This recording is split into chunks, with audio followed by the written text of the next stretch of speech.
Hola muchachos, esta es la segunda parte de lo que estábamos trabajando en pensamiento crítico.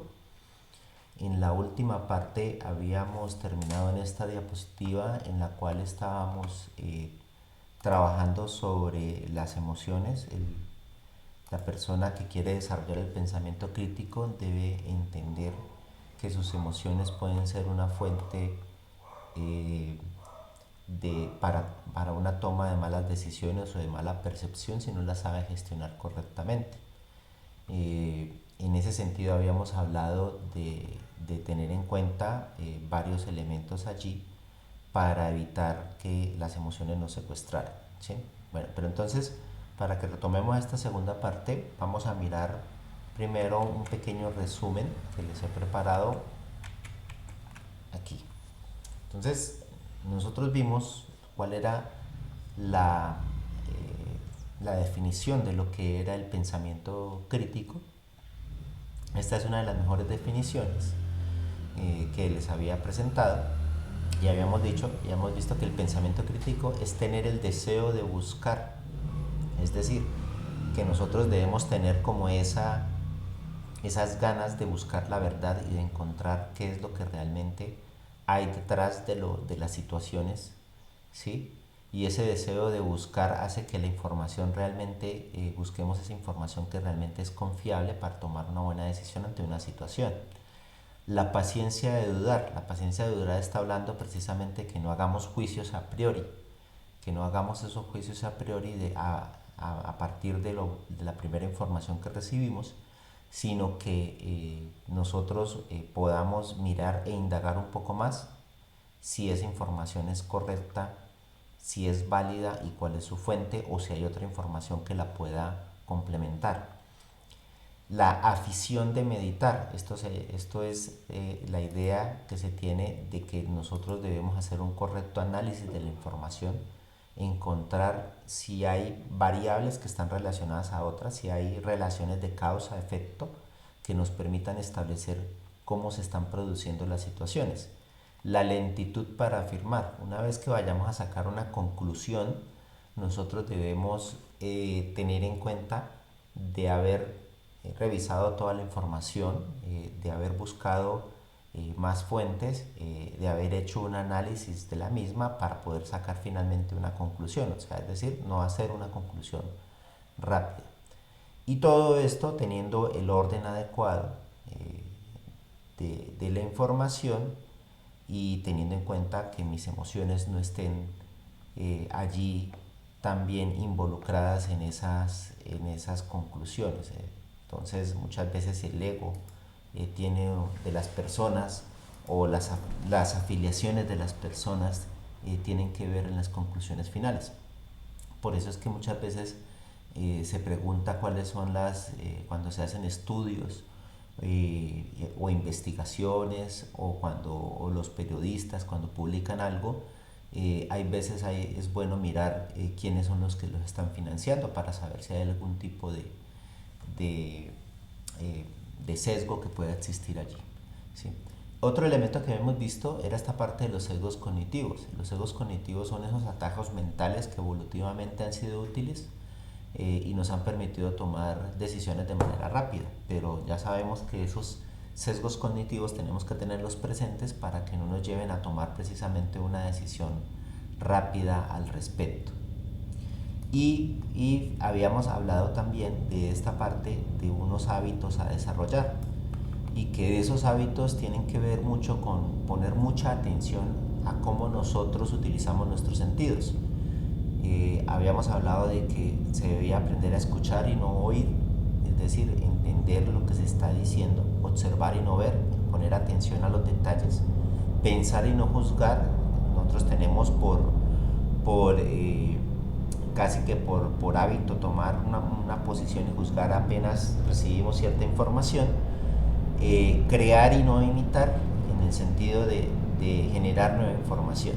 Y esto requiere que nosotros desarrollemos en nosotros mismos autodirección, autodisciplina, autorregulación y autocorrección.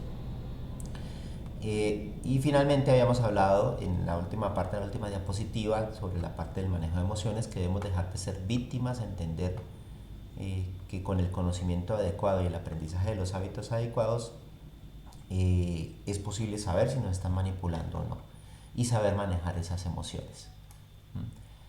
Eh, Finalmente habíamos visto que esta parte, que la observación de la realidad se encuentra modelada por nuestras creencias, experiencias, conocimiento previo y sesgos cognitivos. Es decir, que esta parte es importante, que el conocimiento previo que nosotros tenemos, nuestras creencias, nuestra propia cultura, influye mucho en la forma en que nosotros sacamos conclusiones.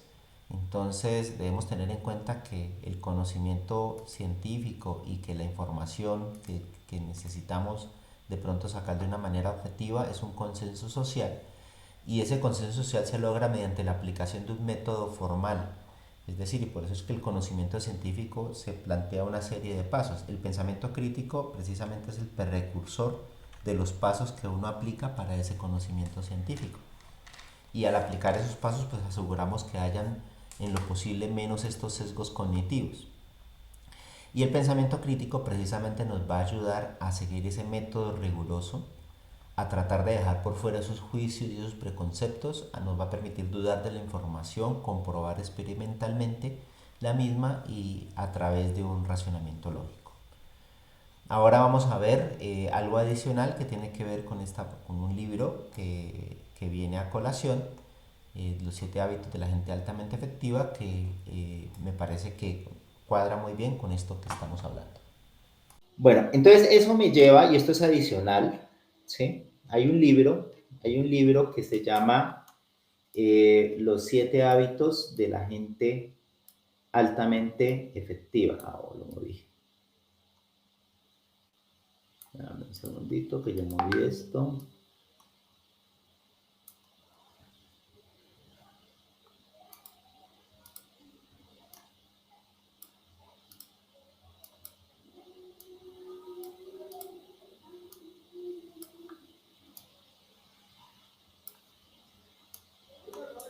Bueno, entonces dejémoslo ahí. Entonces, los siete hábitos de la gente altamente efectiva es un libro que es del libro de Stephen R. Covey. Es un libro que se ha, digamos, utilizado bastante, digamos, en la parte de negocios, las personas que quieren cambiar sus hábitos para volverse gente exitosa. Es casi que un libro de lectura que se exige en ese campo. Pero bueno, hay unos elementos importantes que se combinan aquí y son interesantes para lo que estamos nosotros trabajando acá.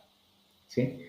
Hay una afirmación que hacen en el libro y es la que ustedes están viendo allí. Y dice, empezamos a comprender que si queríamos cambiar la situación, debíamos cambiar nosotros mismos. Y que para poder cambiar nosotros efectivamente, debíamos primero cambiar nuestras percepciones. Y de esto va lo que estamos hablando. ¿Sí?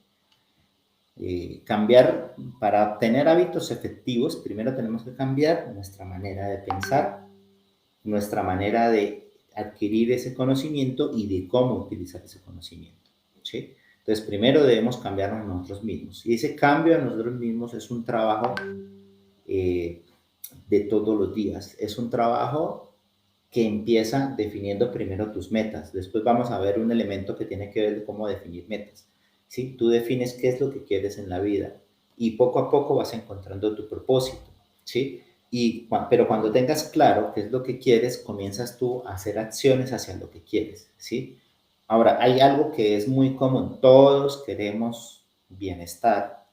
¿Y qué es el bienestar? Todos queremos tener salud, todos queremos tener unas relaciones interpersonales y afectivas excelentes, todos queremos tener abundancia en dinero, en riqueza, poder viajar. Digamos que esas son las metas generales de todo mundo, ¿sí? Y no está mal querer eso. Sin embargo, muchas veces cuando se llega a eso, cuando por alguna u otra razón, ya sea porque eres muy hábil en los negocios o porque ya venías de una familia que tenía negocios y fácilmente llegaste a ese punto, tener buenas relaciones, a tener salud, porque metiste hábitos de salud y todo ese tipo de cosas, algunas veces llegan las personas al punto de decir, bueno, sentirse, bueno, ¿y ahora qué? ¿Ahora qué hago? ¿Sí? ¿Qué va a pasar? Que ya esta es la vida. No, hay algo siempre que tenemos todos los seres humanos, ¿sí? Y es algo que nosotros siempre queremos seguir en evolución continua, ¿sí? Así que siempre las metas, siempre los propósitos, a medida que se van cumpliendo, uno debe ir colocando otra meta y otro propósito más adelante, ¿sí? Para redireccionar las acciones y para sentir ese avance. Entonces, eso es algo que nosotros por naturaleza también hacemos, ¿sí? Ahora, para nosotros poder meter esos hábitos positivos que nos lleven precisamente, estamos hablando de hábitos de pensamiento crítico, pero los hábitos es en cualquier aspecto de lo que tú quieras mejorar en tu vida, ¿sí?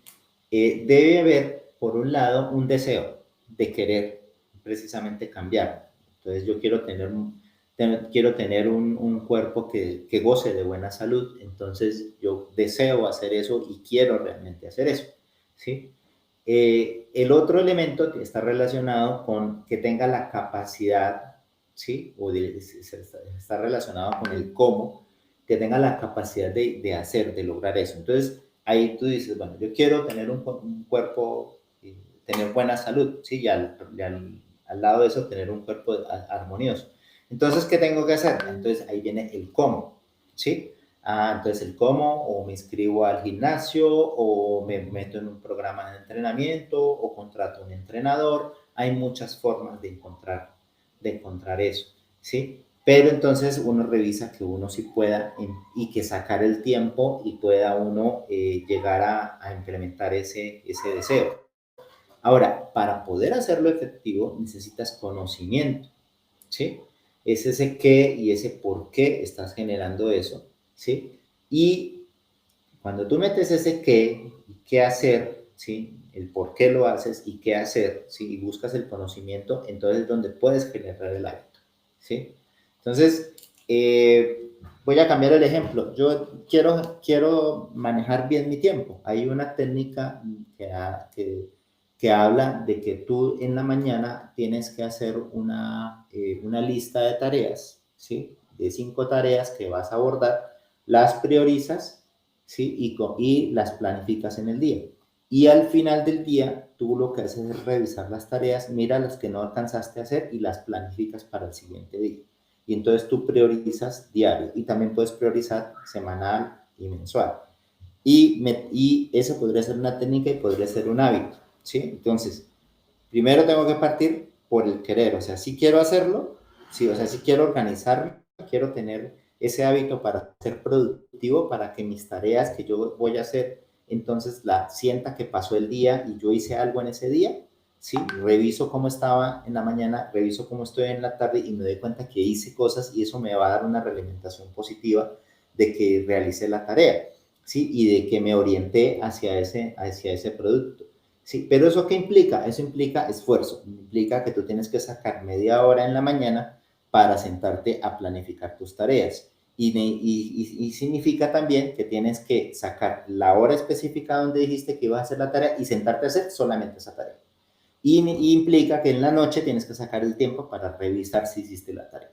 Ese es el esfuerzo que tienes que hacer. El conocimiento es el que les acabé de dar, ¿sí? Cómo se hace el manejo, la planificación de tareas, ¿sí? Pero requiere un esfuerzo, ¿sí? Y al principio ese esfuerzo va a ser un poco que lo tienes que sacar con un poco de auto, digamos, usted motivarse, ¿sí? De tener automotivación. Entonces, y el problema es que esto tiene como una cima, ¿sí? Si yo pinto aquí, pues ahí lo están viendo, a ver, aquí está. Si yo pinto aquí, ¿sí? Y pongo aquí el tiempo y pongo aquí la automotivación, ¿sí? La motivación cuando uno comienza a hacer algo, comienza a hacer esto, ¿sí?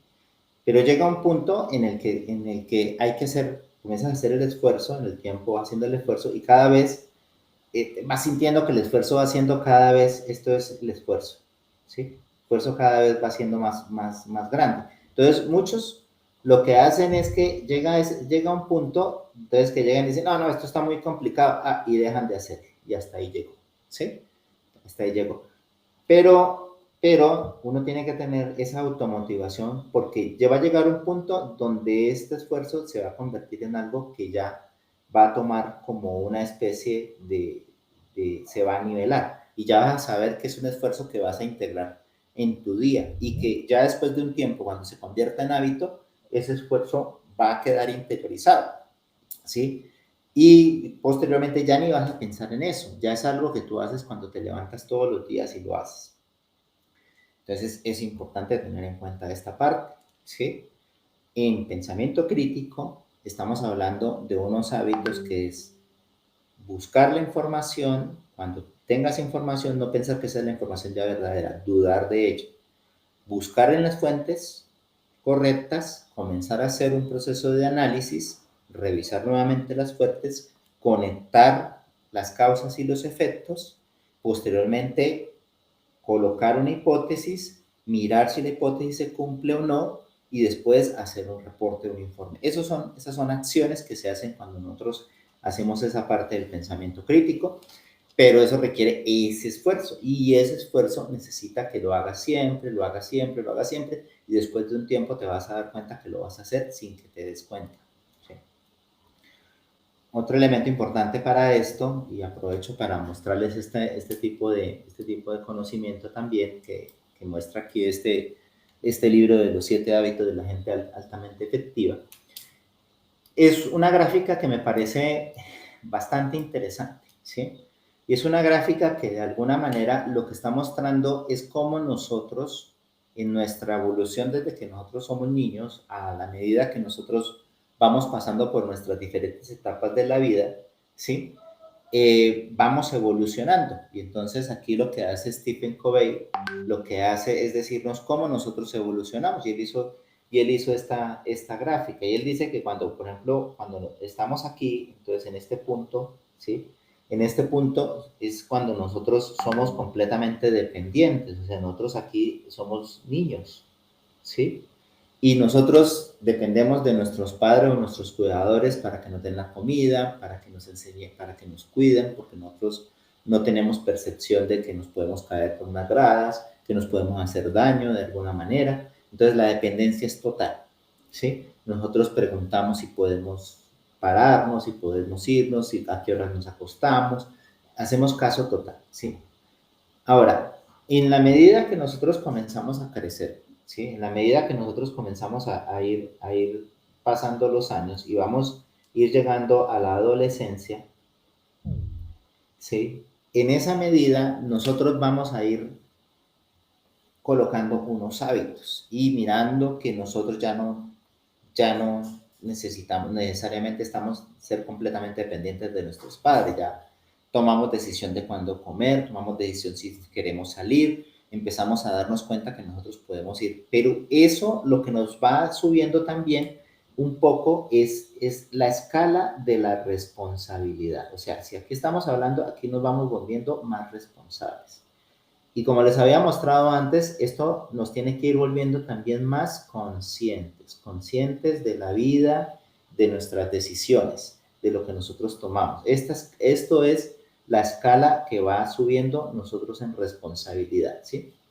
Entonces, dicen que los muchachos de los 18 años deberían ser completamente independientes y eso es llegar a la independencia, que es lo que tenemos aquí como el segundo nivel. Aquí está el primer nivel y es llegar a la independencia. Y lo que nos dice Stephen Covey allí es que para poder llegar a la independencia, quiere decir, es llegar a una victoria privada. Cuando está hablando aquí de esa victoria privada, él lo que está diciendo, lo voy a colocar en otro color, él lo que está diciendo es que aquí tenemos nosotros un nosotros aquí tenemos son metas propias, ¿sí? Entonces nosotros establecemos nuestras propias metas acá, ¿sí? Y nosotros vamos pensando, bueno, yo quiero tener un carro, bueno, yo quiero tener estos estudios, bueno, yo quiero, entonces estás pensando en ti, ¿sí? Entonces, de niño era dependiente y tú era pendiente de qué te ponían a hacer o qué te hacían. Para llegar a la independencia comienzas a pensar es en ti, en obtener esas victorias, ¿sí? Y eso está bien porque hay que desarrollar esa independencia, ¿sí? Entonces, él habla de 3 hábitos. Él habla del hábito de ser proactivo. Este es el primer hábito de los que nos habla Stephen Covey. El de que empecemos nosotros a tomar iniciativa, a definir nuestras metas y comenzar a realizar acciones para llegar a esas metas. Define un fin en mente, entonces priorice cuál es la meta, ¿sí? Y comience a llegar hacia la misma. Y primero lo primero, priorizar. O sea, esto se llama generar las metas, priorizar las metas y comenzar a trabajar hacia ellas, ¿sí?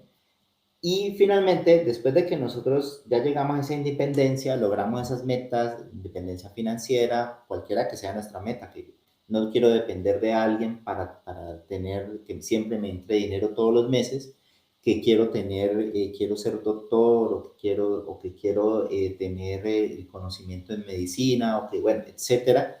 Y cuando vayas logrando todo ese tipo de cosas, llegas a ese punto que les comentaba donde tú logras las cosas, ¿sí? Y en ese punto te preguntan, bueno, ¿y ahora qué? ¿Sí? ¿Ahora qué? ¿Sí? Es ese punto donde ya tú comienzas a pensar, ¿sí? Y es un punto donde ya estás en una edad más adulta, ¿sí? Y en ese punto, si llegas a lograr todas esas metas, entonces llegas al tercer nivel y es el nivel que casi muchos no llegan. Y precisamente ahí hablaba Stephen Covey que es que no se nos olvida que nosotros estamos íntimamente interrelacionados todos, ¿sí? Que todos, que lo que nosotros hagamos, y eso creo que lo hablamos en algún momento, lo que nosotros hagamos impacta a los demás, ¿sí? Lo que ustedes aprendan lo van a impactar en sus familiares, ¿sí?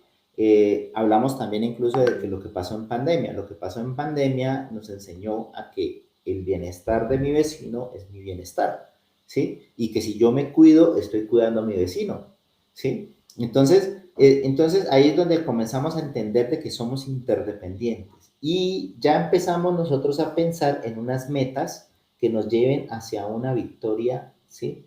Hacia una victoria pública. Es unas metas que nos ayuden absolutamente a todos, es decir, que tengan impactos en todos nosotros, ¿sí? Entonces, en esas metas, Stephen Covey nos dice, piensa en ganar, ganar. Es decir, ya no es solamente que yo quiero ganar, que yo quiero ser el primero y que yo quiero tener lo mejor para mí, sino que si yo voy a ganar, también otra persona gana. Si yo armo un negocio, que ese negocio brinde un valor y un servicio muy bueno a las personas y por ese valor y ese servicio me paguen muy bien también. Eso es ganar, ganar. Que si yo tengo un socio que aporta algo valioso al negocio y yo aporto algo valioso al negocio también, entonces ambos ganemos, ¿sí? Y a ese punto es donde comenzamos nosotros a hablar de los valores, ¿sí? Porque todo esto tiene que estar mediado sobre los valores, el respeto, ¿sí?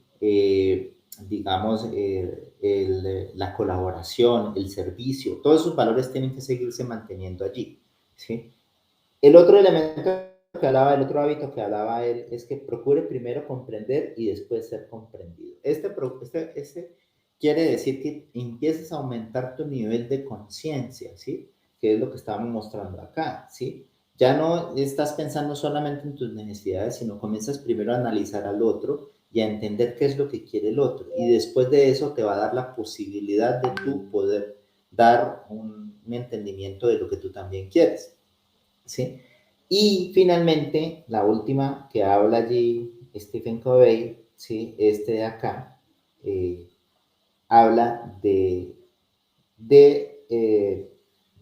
bueno, no es el último, es el sexto hábito, ¿sí? Es de la sinergia, ¿sí?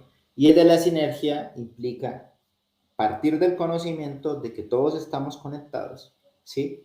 Y partir de que la sinergia implica es que si nosotros queremos obtener cosas mucho más grandes y si nosotros queremos impactar más el mundo con nuestras investigaciones, debemos tener en cuenta de que todos hacemos parte, de que todos nos interactuamos y que toda nuestra función es importante para todo el grupo, ¿sí? Y que con la colaboración y el trabajo de buena calidad de todos vamos a lograr impactar mejor en nuestras investigaciones o impactar mejor en nuestro negocio o impactar mejor en lo que nosotros queramos hacer. Es decir, es ese trabajo en equipo y por eso uno de los elementos que que nosotros vimos fue esa parte de trabajo en equipo.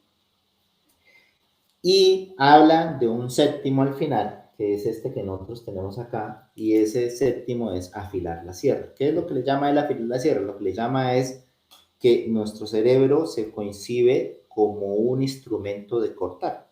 Entonces, Stephen Fay dice, nuestra mente es una sierra, ¿sí?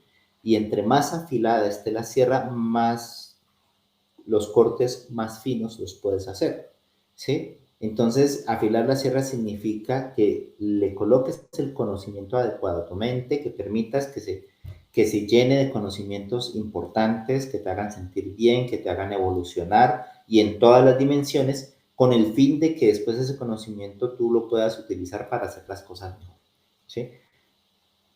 ¿Por qué entro aquí a mostrarles a Stephen Covey y les mostré toda esta parte de los hábitos? Pues ya se los había dicho. Resulta que nosotros tenemos que desarrollar unos hábitos para el pensamiento crítico. El pensamiento crítico es la base para la parte de investigación científica. Entonces debemos entender qué es un hábito, ¿sí? Y si no entendemos qué es un hábito, que parte de un deseo, parte de medir las capacidades y parte de tener el conocimiento para desarrollarlo, pues no lo vamos a desarrollar. Y lo otro es que esto va muy de la mano de lo que es la investigación. La investigación va hacia la interdependencia.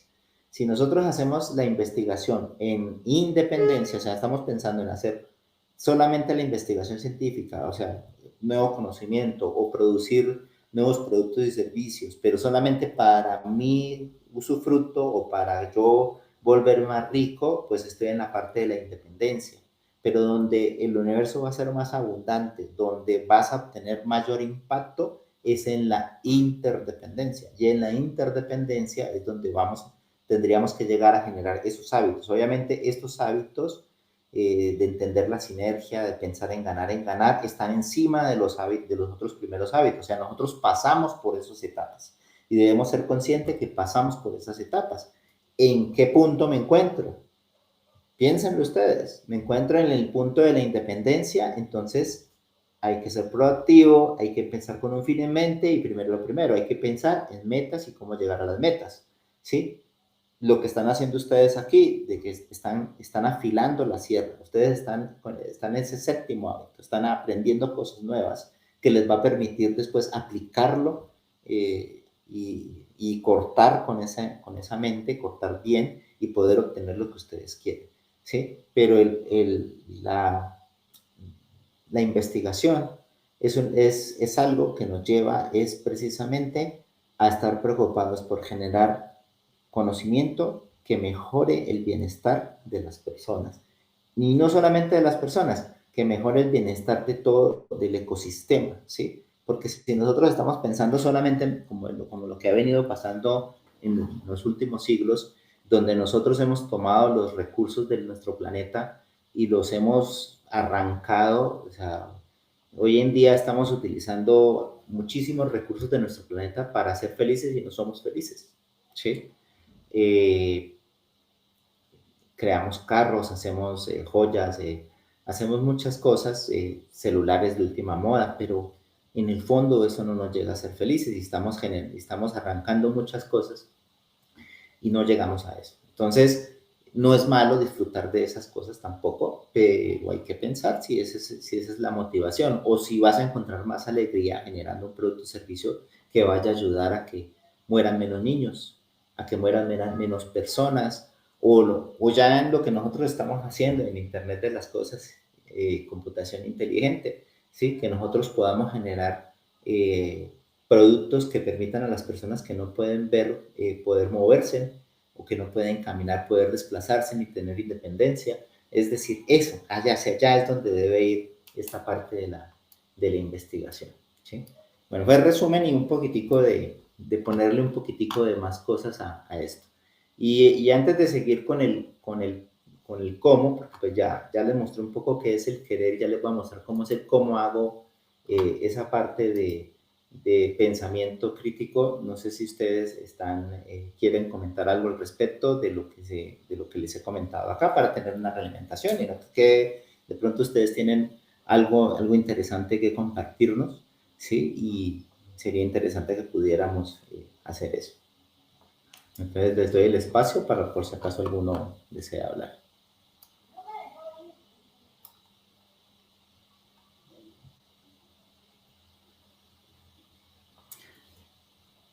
¿Ninguno? Bueno, sé que hay varias cosas por procesar, pero yo sé que hay de algunos que también han hecho su trabajo también allí. Ah, ok, profe Carlos habla de que el micrófono de todas maneras le sigue sin funcionar. ¿Sí? Bueno, eso lo dejamos, esa reflexión la voy a dejar entonces para después y voy a continuar. Bueno, ahora sí, ya encontramos todo este fundamento. Ahora la pregunta aquí es, ¿cómo desarrollo eso? ¿Sí? Esa es la pregunta. ¿Cómo desarrollo este pensamiento crítico? ¿Sí? Entonces, hay un referente con respecto al pensamiento crítico que se llama, que es Carl Sagan, ¿sí? Que fue uno de los investigadores estadounidenses que podemos decir que socializó la ciencia y la tecnología con su serie Cosmos, ¿sí? Y que llevó la ciencia y llevó el conocimiento a los hogares a través de la televisión. Por eso se volvió tan famoso Carl Sagan, ¿sí? Eh, Miren, aquí hay algo interesante que Carl Sagan decía con respecto cuando él comenzó a trabajar en la parte de la ciencia. Miren lo que dice, mis padres no sabían casi nada de ciencia, pero al iniciarme simultáneamente al escepticismo y hacerme preguntas, él habla del pensamiento escéptico. El pensamiento escéptico es el que no toma lo que aparece allí de una vez como cierto, ¿sí? Sino que lo primero que hace es empezar a dudar de la información haciéndose preguntas, ¿sí? Con lo que habíamos visto nosotros de la parte de la mayéutica, ¿sí? Haciéndose preguntas para poder encontrar si lo que se le está presentando inicialmente es cierto o no. Me enseñaron los dos modos de pensamiento fundamentales para el método científico. Así recordaba su niñez el astrónomo astrofísico y cosmólogo Carl Edward Sagan, ¿sí? Bueno, entonces digamos que esto es lo que él hablaba y él hizo unos libros, ¿sí? Pero una de las cosas interesantes que él hablaba, por ejemplo, en El mundo y sus demonios, él colocó 9 reglas para esta parte del pensamiento escéptico. Entonces él decía, primero debes confirmar la realidad. O sea, él aquí llegaba y decía, vamos a confirmar primero la realidad. Entonces esto es lo primero que él decía que se debía hacer cuando nosotros tuviéramos un hecho, ¿sí? Voy a ir colocando aquí un ejemplo para que lo vayamos nosotros bajando. Por ejemplo, y digamos que esto como es un ejemplo de una situación que está pasando a nivel mundial, ¿sí? Y todos tienen su posición y si uno entra a las redes sociales se va a dar cuenta que las posiciones son completamente diversas. Todas las posiciones son respetables. Lo importante va a estar es en cómo la justifiques o qué elementos les vas a dar a esa posición que tú tienes para darle validez a lo que estás concluyendo, ¿sí? Y el ejemplo es la guerra que está ocurriendo entre Ucrania y Rusia, ¿sí? ¿Cuáles son las motivaciones? O sea, aparentemente, si nosotros miramos en los titulares, ¿sí? Nosotros, digamos, en los noticieros normales, noticieros nacionales, la BBC, CNN, nosotros vemos que lo que estamos viendo es una injusticia y que estamos viendo, eso es lo que muestran los noticieros, y que estamos viendo que un gran coloso como Rusia simplemente quiere ganar tierras y entonces está acabando con otro país que no tiene tantos recursos bélicos y los está atacando y está matando. Bueno, esa es la visión y nosotros todos los días ponemos noticias y lo vemos así. Pero si ustedes se dan cuenta, cuando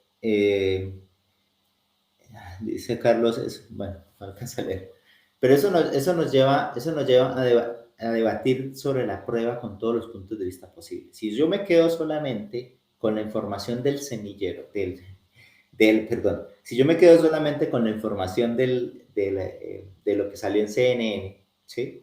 Entonces yo digo, no, pues tomo una conclusión a priori. Entonces, lo primero que dice aquí es sacar, ¿por tienes que debatir sobre la prueba, ¿sí? Entonces, y mirar todos los puntos de vista posibles. Entonces, mirar todos los puntos de vista posibles significa que no te quedes con el noticiero que está del lado de Estados Unidos y la OTAN, sino que mires los noticieros de Rusia, ¿sí?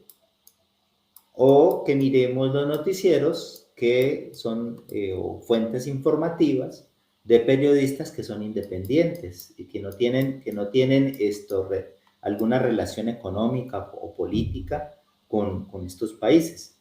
Y comencemos a mirar esas noticias y entonces comenzamos a debatir, ¿sí? Comenzamos a mirar. Incluso se ha presentado cosas como de que un noticiero en España, no recuerdo el nombre del noticiero, sí, en algún momento estuvo mostrando un video de cómo una artillería rusa estaba derribando un caza, un avión, perdón, ucraniana estaba derribando un avión ruso y mostraba cómo tiraba las balas. Y después, más adelante, estaban en burlas porque resulta que eso no era un video real, sino era un videojuego, ¿sí? Y alguien cogió el videojuego y mostraba cómo le estaba disparando a un caza y entonces dijo que eso era, y ya un noticiero lo había tomado como un elemento que era cierto. Entonces, obviamente los periodistas son los que más pensamiento crítico tienen que tener ante la información que están recibiendo, ¿sí? Entonces, no confundir ahora, habla también Carl Sagan, experto y autoridad, ¿sí? Cuando uno está hablando de que alguien es autoridad, quiere decir que es palabra divina y que no hay nada que lo eche para atrás. Y tal como les comenté a ustedes, el conocimiento es evolutivo, el conocimiento no es estático. El conocimiento en ningún momento se puede dar porque esto ya es y ya no hay más allá, ¿sí? El conocimiento va evolucionando y en la medida que las personas van encontrando elementos o van encontrando nuevos problemas, el conocimiento puede ir variando. Se pueden encontrar expertos, personas que han trabajado mucho tiempo en el área, pero no lo que diga un experto necesariamente está escrito en piedra, ¿sí? Entonces, incluso cuando uno escucha expertos en los noticieros o escucha expertos o personas que se suponen son expertas, pues uno también tiene que analizar críticamente la información que nos está dando. Todo esto tiene que ver con el ejemplo que estoy colocando, pero también tiene que ver con el ejemplo de una investigación. Cuando ustedes están haciendo una investigación, ¿sí? Ustedes, de pronto, una pregunta puede ser por qué realmente está relacionado los compuestos químicos que tiene el agua de Popayán con el alto nivel de cáncer de estómago o gástrico que tiene Popayán. En Popayán hay un alto nivel de cáncer gástrico y están buscando por qué es que es eso. Entonces, es una hipótesis, es que el agua tiene eso, es una hipótesis, ¿sí? Y hay unos estudios que se están haciendo alrededor si eso es así o no. ¿Sí? Ahora no lo vayan a tomar como cierto, sino simplemente es una hipótesis de estudios que se están haciendo al respecto de eso, ¿sí? Entonces se buscan diferentes estudios para mirar aquí si eso es verdad y se puede consultar a un experto en agua y en potabilización que nos diga qué situaciones hay allí y que pues, nos puedan llevar precisamente a eso, a establecer de que la mala calidad del agua está produciendo esos efectos o ese problema. Reconocer que siempre hay más de una hipótesis. Entonces, ¿qué pasa? Esto de aquí quiere decir que no necesariamente lo que tú piensas que puede ser, como el ejemplo que les acabo de dar, ¿sí? O los dos ejemplos que les acabo de dar, que es que Rusia quiere acabar con Ucrania solamente por tierras, ¿sí? Sino que puede haber algo más atrás, esto sería una hipótesis 1, ¿sí? Y puede haber una hipótesis 2 alrededor de este mismo conflicto, que puede haber una hipótesis de que lo que es la OTAN, ¿sí? Tiene un interés político para desestabilizar a Rusia y de paso desestabilizar a China. Entonces, pues, esto es una hipótesis, ¿sí? Y hay que empezar a explorar y a mirar cuáles son todas esas posibles hipótesis para tenerlas sobre la mesa y para uno poder llegar y decir, bueno, listo, puedo utilizar una de estas, ¿sí? Ahora, nosotros normalmente tenemos tendencia a colocar una hipótesis que es la de nosotros. Nosotros generalmente pensamos que puede ser una de esas hipótesis. Alguien puede decir, no, sí, es que Rusia quiere acabar con esto. No, la cosa es que realmente es Estados Unidos que quiere hacer esto. Entonces hay algunos que están más de un lado o estamos más de otro y entonces quisiéramos o queremos internamente bajo ese sesgo ¿sí? Querer nosotros tener esa razón. Entonces, aquí hay que hacer el proceso de despersonalización, precisamente, en el cual nosotros tenemos que empezar aquí a adquirir los datos o toda la información que nosotros consigamos tal como son y que no haya ningún tipo de sesgo, ¿sí? Aquí tenemos que estar muy pendientes a la manera como estamos manejando nosotros aquí los datos y la información.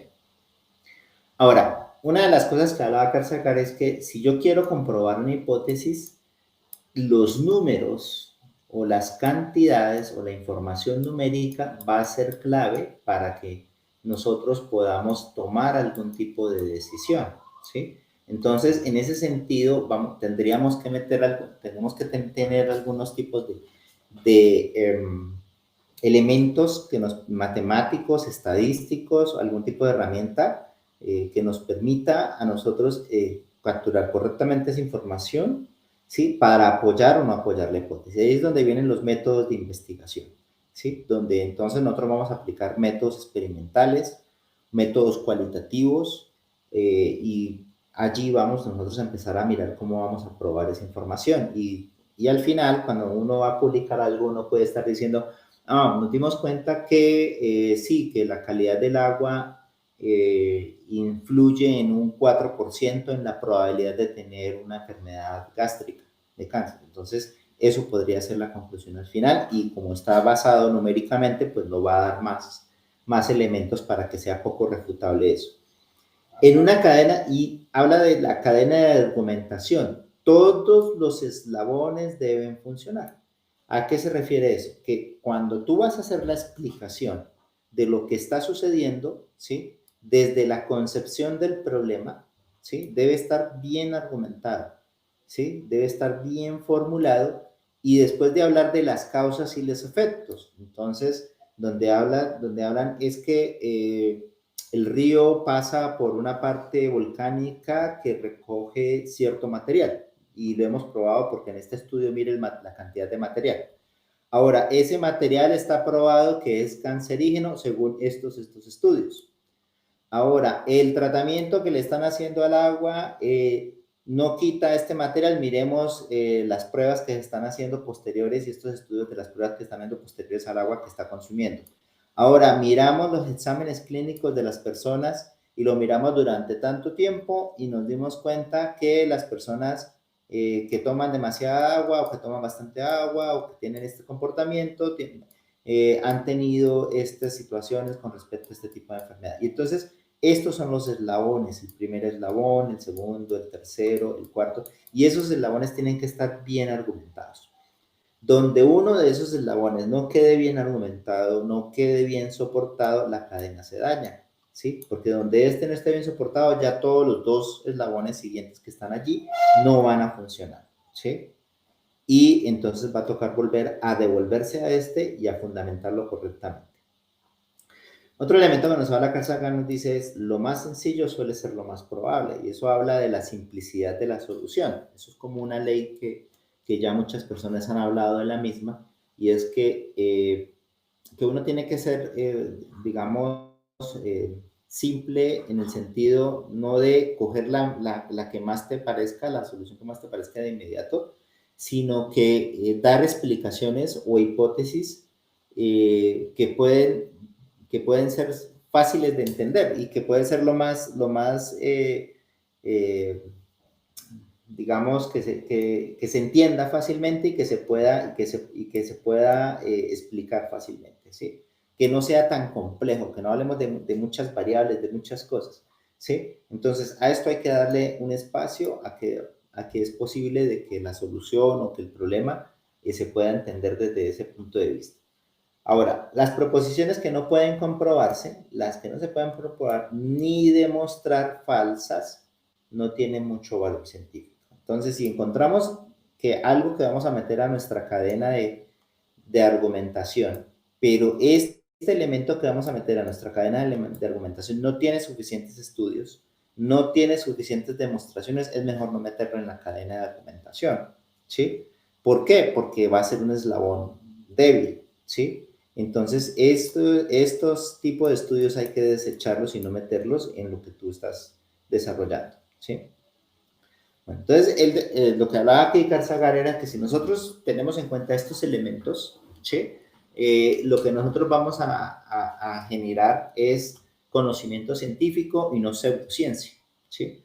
Aunque ahí hay una discusión entre las ciencias que se llaman pseudociencia, porque pues hay unas clasificaciones que se han hecho con respecto a las ciencias que se consideran ya ciencias y hay otras que se consideran pseudociencias porque no hay suficiente base teórica, suficientes demostraciones, sobre todo lo que está basado en la parte de la metafísica, todo lo que es muy difícil de comprobar. Por ejemplo, a mí me gusta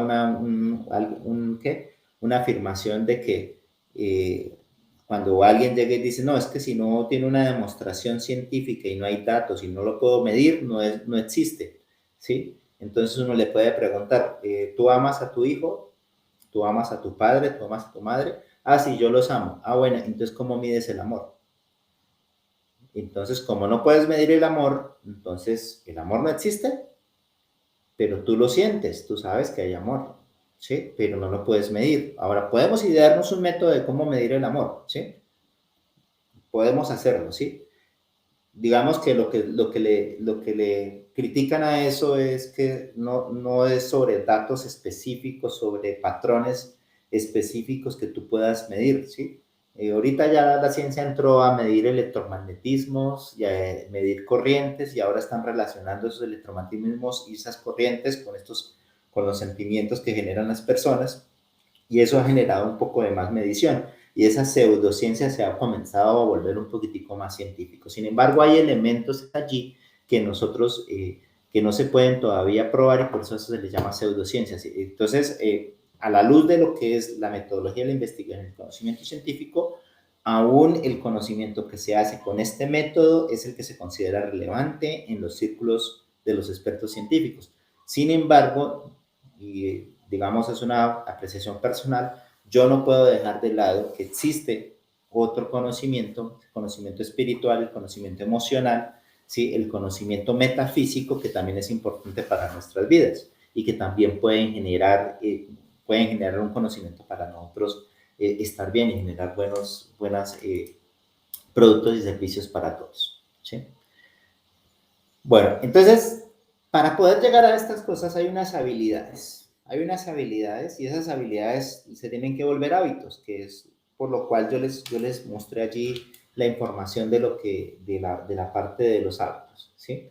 Entonces aquí hay una habilidad que se llama, yo la llamo la habilidad del aprendiz. Es decir, nosotros siempre debemos considerarnos como personas o como seres en construcción y como seres que siempre podemos seguir aprendiendo, ¿sí?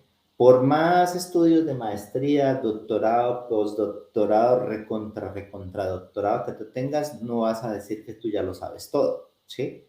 No puedes llegar y estar en ese plan, sino que siempre vas a encontrar cosas nuevas. Incluso el conocimiento que ya tenías puede ser reevaluado, ¿sí?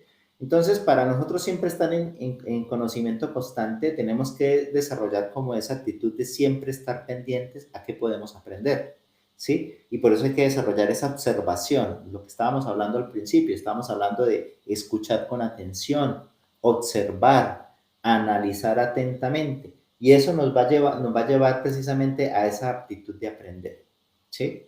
Mantener esa actitud de siempre estar mirando algo extraño, algo que no encaja y mirar por qué no encaja, ¿sí? Hay muchas fuentes de aprendizaje.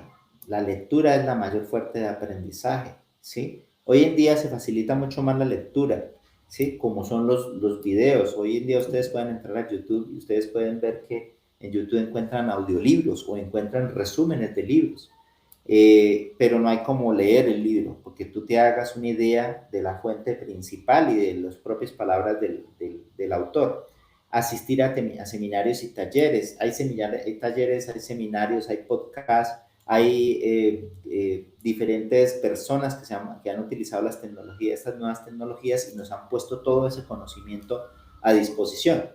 Así que por eso no hay ningún problema. El problema ahora es saber de todo ese conocimiento, cuál es el conocimiento que realmente va a ser valioso para lo que nosotros estamos haciendo. Y ahí es donde es importante esta parte del pensamiento crítico. ¿Sobre qué investigar? ¿Sobre qué? No solamente sobre Internet de las cosas, sobre computación inteligente, sobre seguridad. Tenemos que investigar en todos nuestros aspectos, porque nosotros somos unos seres que estamos compuestos de diferentes dimensiones.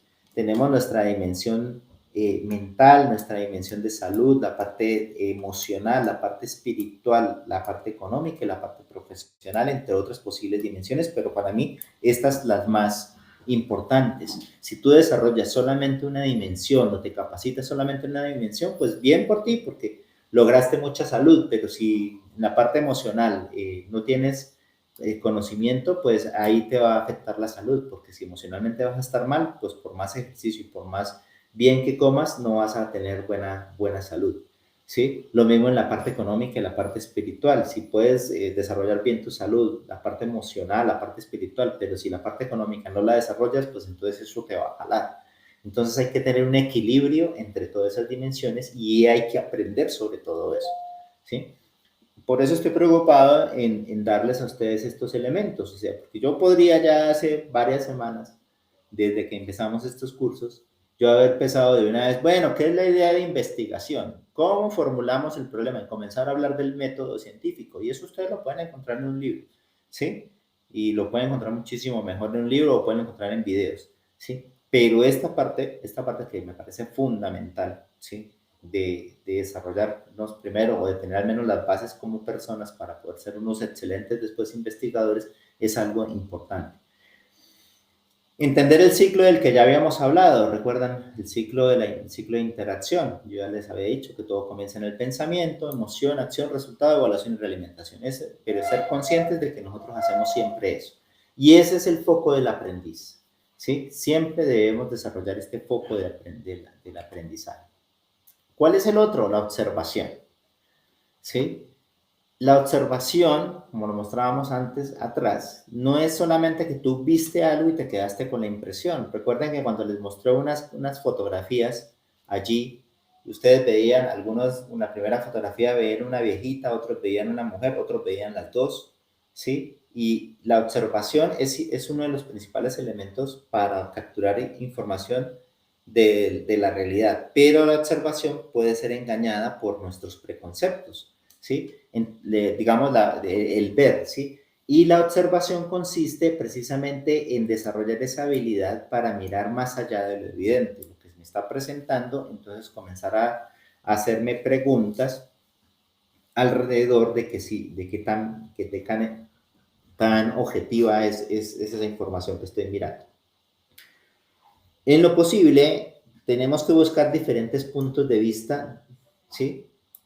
Y usar ese sentido de la información para encontrar esos problemas potenciales. Entonces, encontrar diferentes puntos de vista implica que tú hagas la observación siendo actor, observes qué es lo que está pasando con los otros, observes ya desde un punto de vista de tercerizar, de que ya no estás dentro del problema, sino estás mirando qué es lo que está pasando, ¿sí? E identificar esos problemas de causa-efecto, ¿sí? Entonces hay que ir haciendo como ese árbol de problemas, ese árbol de causalidad que te va a dar un mayor entendimiento de lo que estás viendo.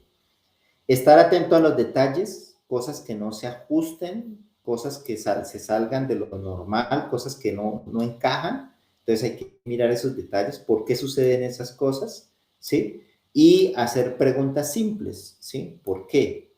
¿Sí? Siempre es ese por qué pasó esto, y por qué. Entonces utilizar ese método de la mayéutica. Buscar información experta sobre temáticas que no conoces, pues los expertos nos pueden ayudar a saltar muchos pasos, ¿sí? Teniendo en cuenta que el experto no es autoridad, pero que sí ya tiene bastante tiempo trabajando en eso. Otra habilidad, la autorregulación. Y la autorregulación se refiere precisamente a la capacidad que nosotros debemos desarrollar para que nuestros propios pensamientos los podamos dejar de lado para no hacer prejuicios o para no juzgar, porque ya sabemos que por defecto nosotros juzgamos. Entonces es tomar todos esos puntos de vista, todo lo que nosotros hemos observado, despersonalizarlos, no hacerlos de nosotros y comenzar a analizarlos lo más objetivamente posible, ¿sí? Entonces, eso necesita que nosotros tomemos toda la información, incluso información que no va con la hipótesis que nosotros establecimos. y analizarla correctamente. Así no nos gusta esa información, tenemos que leerla, ¿sí? Y nosotros tendemos a hacer, y en las redes sociales sucede eso. Si tú en las redes sociales, me voy a meter un poco en la parte política, pero no estoy juzgando allí. Si tú en las redes sociales quieres buscar que Petro es una mala persona, lo peor, no sé qué, vas a encontrar un montón de publicaciones para eso. Pero si tú lo que estás buscando es que Petro sí está haciendo un cambio, no sé qué, vas a encontrar eso también. ¿Sí? Entonces, si tú te quieres hacer una idea real y buena de cómo está funcionando el Petro, tienes que analizar toda la información. ¿Sí? Meter tanto los que están a favor como los que están en contra y dejar sus emociones por afuera y comenzar a analizarle, comenzar a mirar si la información realmente tiene bases o simplemente es una mentira. ¿Sí? Eso se llama la autorregulación. ¿Sí? Y eso es lo que tenemos que hacer también nosotros cuando estamos haciendo este proceso de pensamiento crítico, cuando estamos en una investigación. Autocuestionarnos permanentemente para saber si no estamos en uno de esos sesgos mentales. Esto nos lleva a que tenemos que tener una mente abierta, ¿sí? Una mentalidad abierta, ¿sí? Es decir, que sea lo que nosotros nos encontremos, tenemos que poderlo analizar y tenemos que procesar esa información, por rara y por extraña que sea la solución, o por raro o extraño que sea lo que yo encuentre, ¿sí? Y esto nos va a llevar a reorganizar nuestras propias creencias con base en unas nuevas experiencias que nosotros estamos teniendo, ¿sí? Puede ser que nos lleve a desechar las hipótesis que ya teníamos y a formular nuevas hipótesis. Es decir, tener la mente abierta nos da la posibilidad de volver a ir recapitular y mirar si lo que estábamos planteando estaba bien o no. Tenemos también que desarrollar la habilidad de que lo que nosotros queremos lograr con esta parte del pensamiento crítico es resolver un problema, ¿sí? Y para poder resolver un problema, primero tenemos que encontrar esa causalidad, causa-efecto, esas relaciones lógicas, ¿sí? Para poder ordenar correctamente esa información, ¿sí? Y luego, cuando apliquemos el pensamiento crítico, llegar a una conclusión, ¿sí? Apropiada y basada sobre la información disponible. Y basados en esa conclusión, nosotros poder establecer una posible solución. O sea, no es quedarnos solamente en que detecté cuál es el problema, ¿sí? Sino que como ya me hizo una visión amplia de todo lo que está pasando, yo puedo aventurarme a decir que puede haber una solución. Esa solución en investigación es lo que nosotros normalmente llamamos las hipótesis, ¿sí? Una hipótesis que nosotros podemos sacar, ¿sí? Y posiblemente podría ser la solución y ahí arrancaría otra investigación para saber, para probar si la solución se puede implementar. Finalmente estamos hablando de la capacidad de interpretar, no, bueno, interpretar creo que no es la última, pero ya casi la última, interpretar la información correctamente, ¿sí? Eso significa que debemos desarrollar habilidades para capturar la información, organizarla y priorizarla, ¿sí? Hay unas herramientas, software que nos permiten hacer eso. Los Reference Manager nos van a permitir organizar esa información. De tal manera que nosotros después podamos hacer ese proceso analítico, ¿sí? Y digamos que empezar a mirar a la luz de lo que encontramos, es decir, más adelante, qué es lo que puede suceder, hacer escenarios futuros, ¿sí?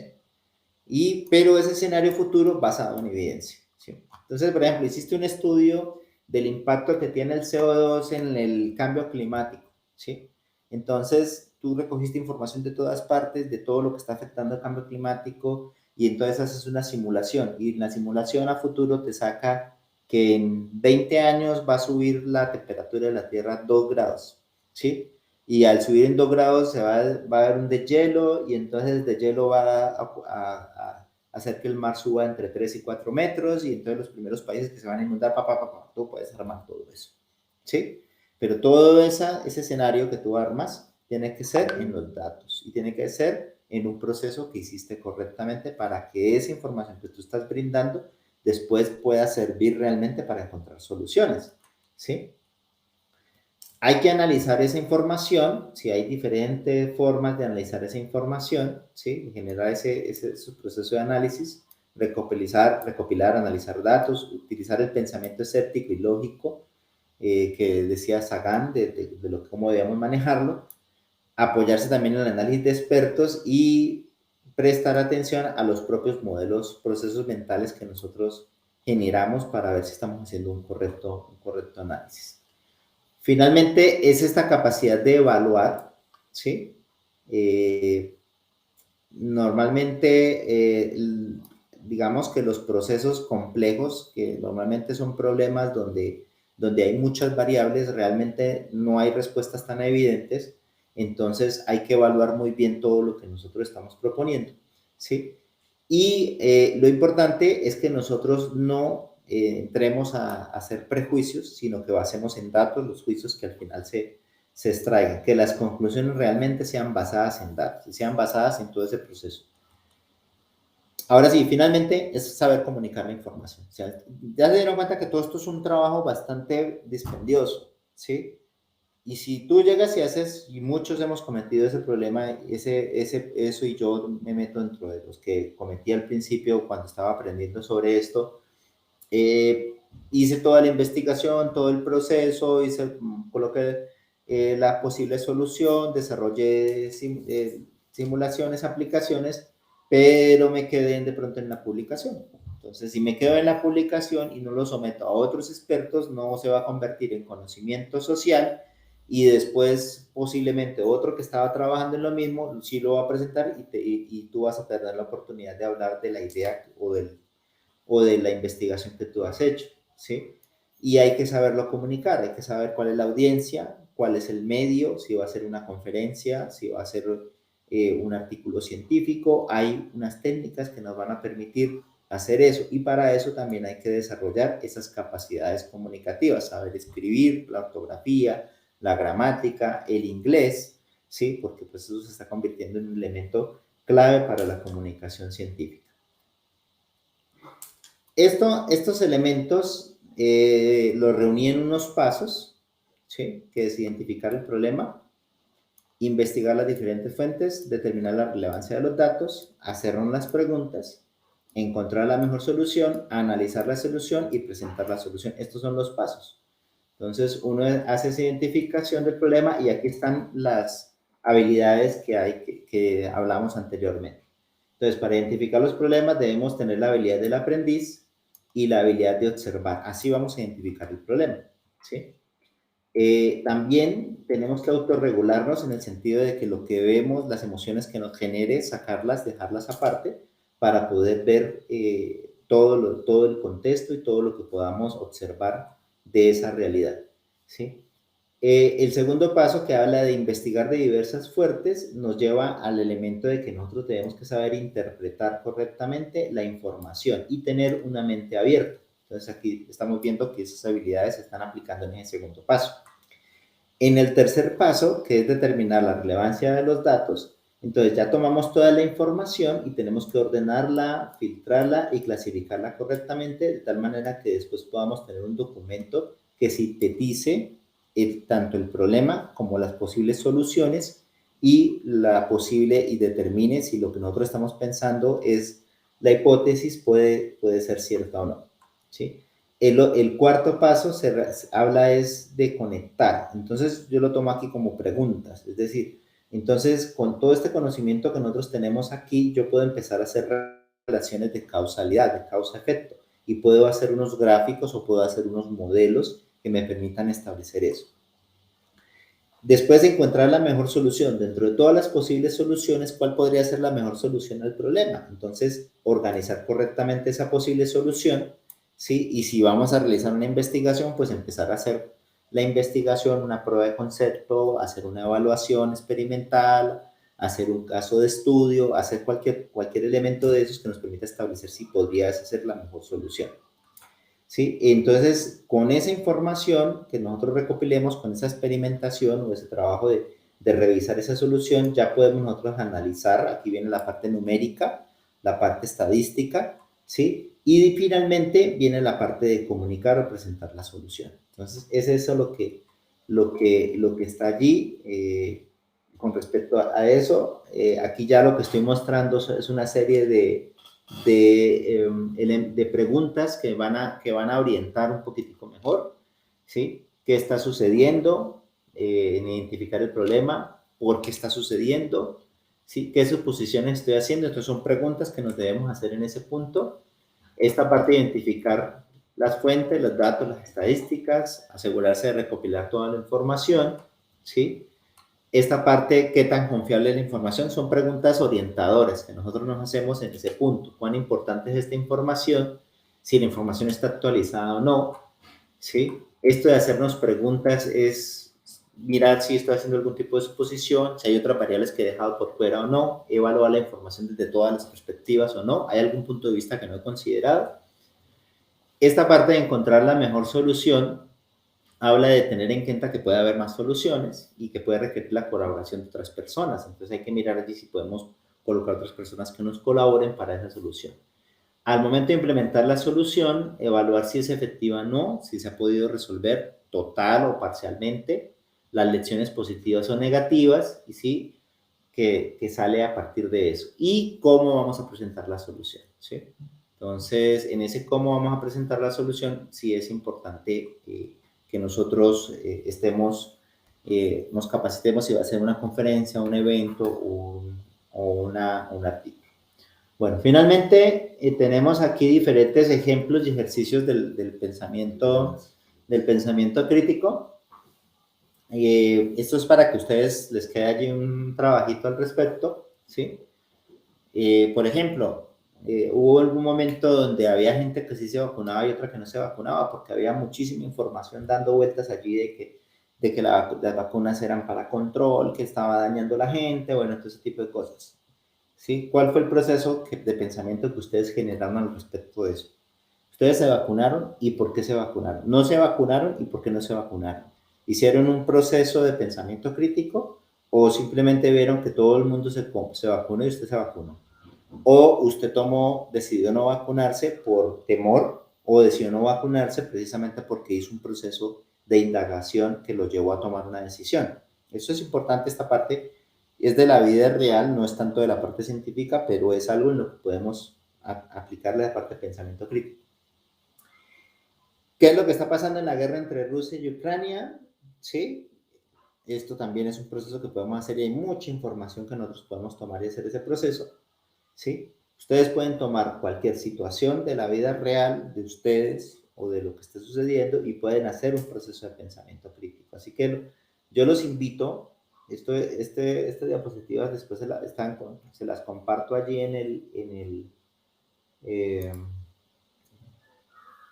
se las comparto allí en el Classroom, ¿sí? Y aquí hay un enlace.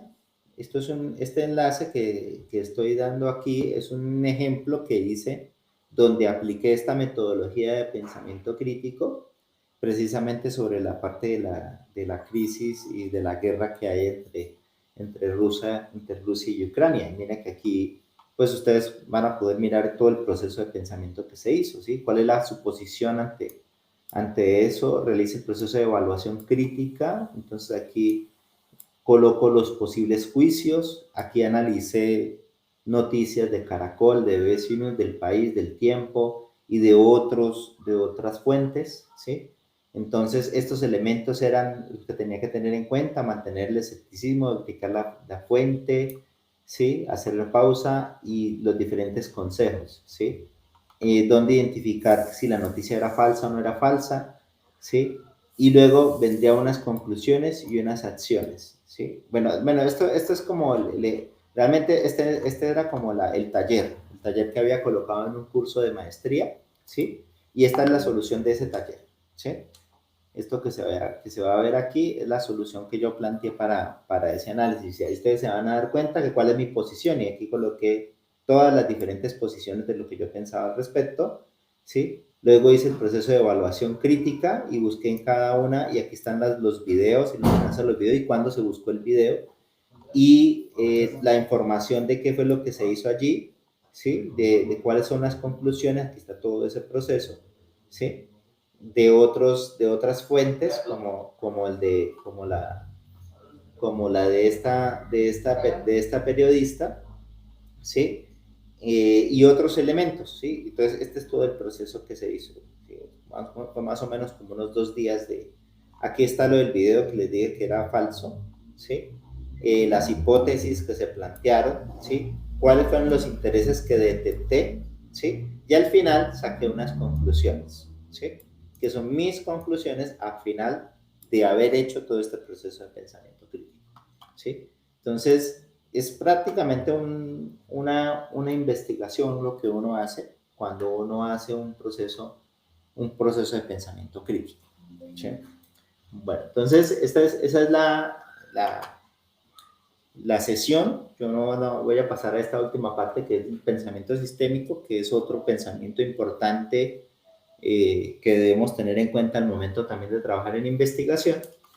Y pues escucho alguna pregunta que ustedes tengan al respecto.